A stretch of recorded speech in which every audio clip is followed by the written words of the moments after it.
నువ్వు హాయిగానే ఉంటావు. ఏంటి ఇన్ని కప్పులున్నాయి? బాగా టెన్షన్ పడ్డావా? అసలు మా ఇంటికి ఎందుకు ఫోన్ చేసావు? మీ నాన్న అప్పడుగుదామని. అడగాల్సింది. ఇచ్చేవారా? ఇచ్చేవారు గోబ్ మీద. చూడు, మళ్ళీ ఇంకెప్పుడు మా ఇంటికి ఫోన్ చేయొద్దు. సరే, నేనే డైరెక్ట్ గా వస్తా. వస్తావా? చెప్తా.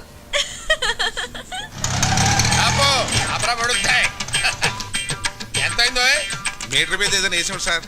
మీటర్ మీద ఏమైనా వేసుకోవాలా? ఇదిగో తీసుకో. ఇదేంటి సార్? లేకపోతే ఏమిట్రా వేషాలు ఇస్తున్నావా? ఎంత అయిందో చెప్పు, అంతే ఇస్తాను. 10 రూపాయలు అయింది సార్. మరి ఆ 7 పేడవచ్చు కదా. నువ్వు అల్లా వస్తే నేను ఇలా వస్తాను రా. తెలివి తక్కువ అనుకున్నావేమో. 500 చిల్లర ఉందా? లేదు సార్. చిల్లర లేదా? లేదు సార్. ఆనంద్ బాబు, సీతు త్వరగా.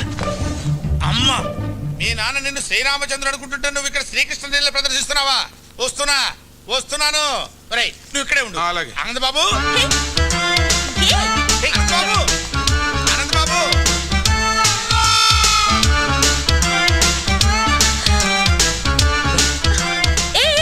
ఏంటిదంతా? ఎవరైనా చెప్తాను పద.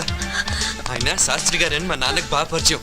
మరిద్దరిని ఇలా చూసారంటే కలిసి తిరుగుతున్నాం అనుకుంటాడు. తిరుగుతున్నావు అంటావేంటి? లవ్ చేసుకుంటున్నాం కదా. ఏదో ఒకటిలే, నువ్వురా. అబ్బా, ఆనంద్ బాబు, మెట్లెక్క వస్తున్నాను నాయన. ఆగబోయా బాబు. ఆనంద్ బాబు, అయ్యో ఆనంద్ బాబు.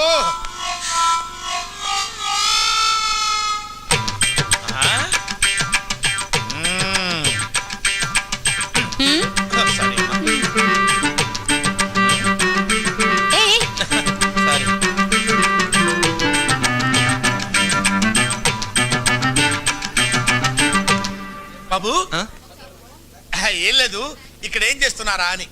చిలిపి పనులు చేసుకుంటున్నాం. ఓహో, చిలిపి పనులు చేసుకోవడానికి ఈ ప్లేస్ దొరికిందా మీకు?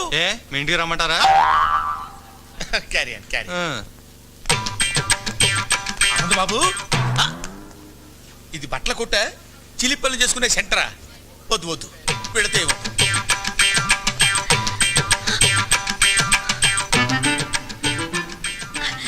మళ్ళీ హక్ చేసుకోవా ప్లీజ్? అచ్చిపా. శాస్త్రి గారు. అయ్యో అమ్మ, అక్కడ దూరారా? వస్తున్నా.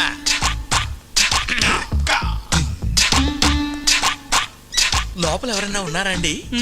ఉన్నారు, లోపలికి రండి.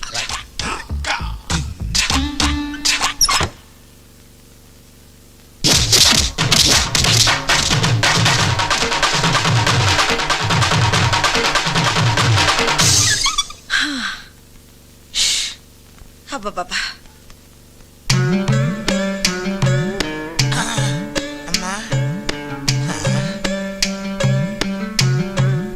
లోపల ఎవరైనా ఉన్నారా అని అడిగితే బతకటమే కాకుండా జేబులో ఉన్న 500 రూపాయలు కూడా కొట్టేసింది ఆయన. ఇప్పుడు ఎలాగా? రక్షించావు తల్లి.